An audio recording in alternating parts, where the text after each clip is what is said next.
આજે મારી લાઈફમાં એક એવી વસ્તુ થઈ છે જે છેલ્લા 2.5 વર્ષમાં એક પણ વાર નથી થઈ. એક મધરની લાઈફમાં વસ્તુ તો થઈ જ હશે. આઈ એમ 110% sure. The best house I have ever seen in Australia. Morning guys, આજે મારી લાઈફમાં એક એવી વસ્તુ થઈ છે જે છેલ્લા 2.5 વર્ષમાં એક પણ વાર નથી થઈ.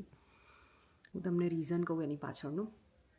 અત્યારે વાગે છે 11:15 અને આજે પહેલી વાર એવું થયું છે કે મારી દીકરી ઉઠી નથી. જે 6 વાગે 7 વાગે વહેલા ઉઠવાવાળા માણસોમાં આવે એ આજે 11 વાગવા આવ્યા તો ઉઠી નથી. મારા માટે તો આ સુખનો સૂરજ ઉગ્યો છે ભાઈ આજે. ખબર નહીં યાર કેમ આટલું ઊંઘે છે આજે. મે બી વેધરના લીધે થોડો વરસાદ બી છે, થોડું કોઝી વેધર છે. એના રૂમમાં થોડું હીટર બી ચાલુ છે તો મે બી પેલા ગરમાવો બી છે, સિઝન બી છે, તો બધું કદાચ હોઈ શકે. જો કે ઊંઘી તો એ રાતે રેગ્યુલર ટાઈમ પર જ હતી, but I don't know why. પણ હું તો બહુ જ ખુશ છું. ખબર નહીં, અને ખુશ બી છું, ખુશ નથી પણ, બધું જોડે જોડે ઇમોશન્સ છે. બિકોઝ જો દરેકના લાઈફમાં નહીં પણ દરેક મધરની લાઈફમાં વસ્તુ તો થઈ જ હશે. આઈ એમ 110% શ્યોર. જ્યારે બધા જ કામ બાકી છે, સવારે કચરા, પોતા, વાસણ, બ્રેકફાસ્ટ, બપોરની તૈયારી બધું જ બાકી હોય એટલે છોકરું વહેલું ઉઠી જાય એટલે આપણે પતી ગઈ. આપણી બધી તૈયારીઓની આમ તેમ થઈ જાય. Like you can understand what I M trying to tell you.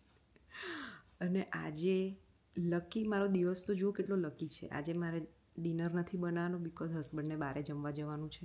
તો હું અને મારી દીકરી તો ખીચડી ખાઈ લઈશ, બરાબર. એટલે it's not a heavy duty work કે મારે આ તૈયારી પેલી તૈયારી કશું નહીં. કે ખીચડી મૂકી દેવાની કુકરમાં, સિમ્પલ. બપોરનું મારું બની ગયું છે. સવારે બ્રેકફાસ્ટમાં એને કદાચ સ્મૂધી બનાવી દેશે એટલે it's a very easy day. મેં સવારથી બધું પ્લાન કરીને રાખ્યું હતું, આમ કરીશ.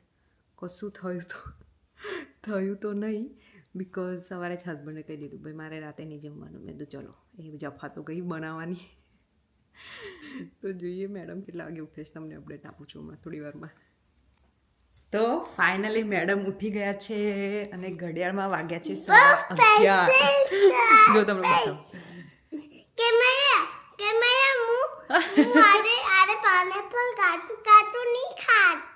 પાઇનેપલ કાચું નહીં ખાતી? એવું કોને કહે છે તું? કેમેરાને? ઉઠ્યાની સાથે એનર્જી અને બોલવાનું ચાલુ. ઓકે, તારી સ્લીપી છે. ચલો ઊભા થઈને બતાવી દો તારી સ્લીપી. તું શું પહેરીને સૂઈ કરે છે બતાવી દો બધાને. સીધા ઉભા રહો, સોફા પર ઊભી થઈ જાય. આવું બધું પહેરીને ઊંઘે છે તું? ભાઈ દુનિયામાં સૌથી પહેલી અને વહાલી હોય ને તો એની સ્લીપી છે. શી લવ્સ અ સ્લીપી. નહીં અમુક કિડ્સને બ્લેન્કેટ ગમતા હોય, લઈને ફરે. અમારે તો ભાઈ જેવી ઉઠે ને એને હું સ્લીપી કાઢી દઉં તો મારે છુપાવવી પડે છે. કેમ કે જો એના હાથમાં આવીને તો લઈને જ ફરશે. આખો દિવસ એને લઈને ફરશે, બીજું કશું નહીં કરે. તો જેવી હમણાં હું કાઢી દઈશ ને તો પાછી રૂમમાં જઈને ક્યાંક છુપાડી દઈશ. છે ને એનર્જી. So સ્મૂધી is ready. એનો ફેવરેટ આજે એણે કલર લીધો છે green. I love this cup, very convenient with the straw. I know it's plastic but it's fine. So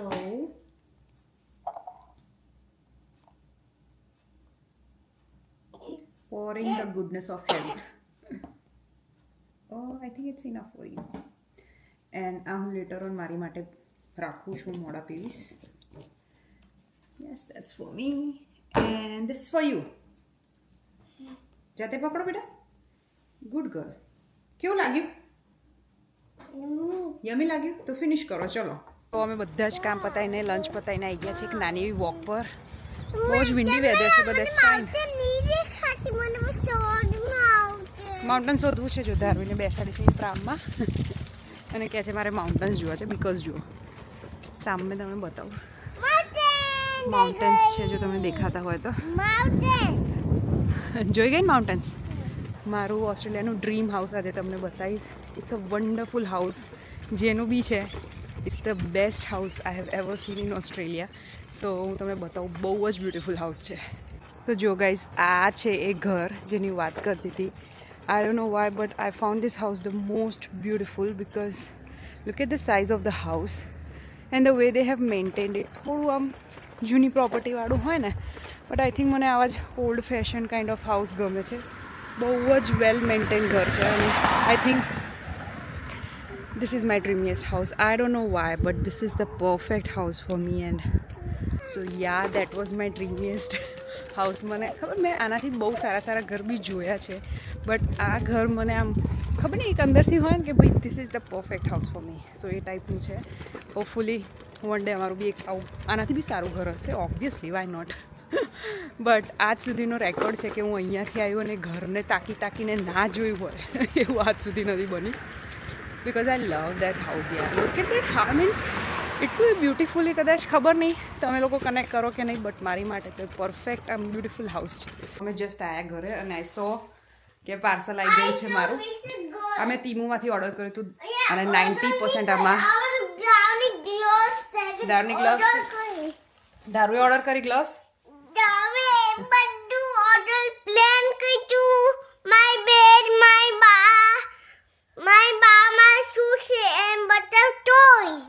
toys છે. ચાલો આપણે બતાવીએ.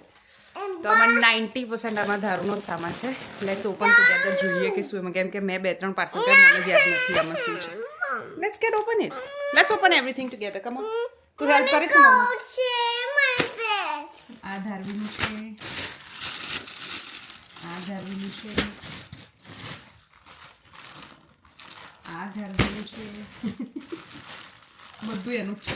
બાય જેટલા બી કપડાં નીકળશે 90% એના જ છે.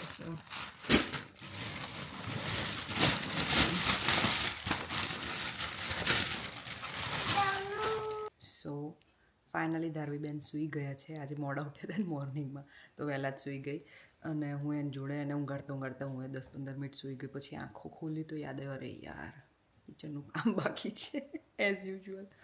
તો એને બધું કિચનનું કામ પતાવ્યું, થોડી વાર બેઠી, ફોન બોન મચડ્યો. હવે પતિદેવની રાહ જોઉં છું, આવે તો જરીક સુખ દુઃખની વાતો કરીએ કેમ કે બહુ ઓછો ટાઈમ મળે છે એની જોડે વાત કરવાનો. સો એની રાહ જોઉં છું. ચલો મળીએ આપણે નેક્સ્ટ વ્લોગમાં. Please don't forget two subscribe my channel and like this video and C you in the next vlog.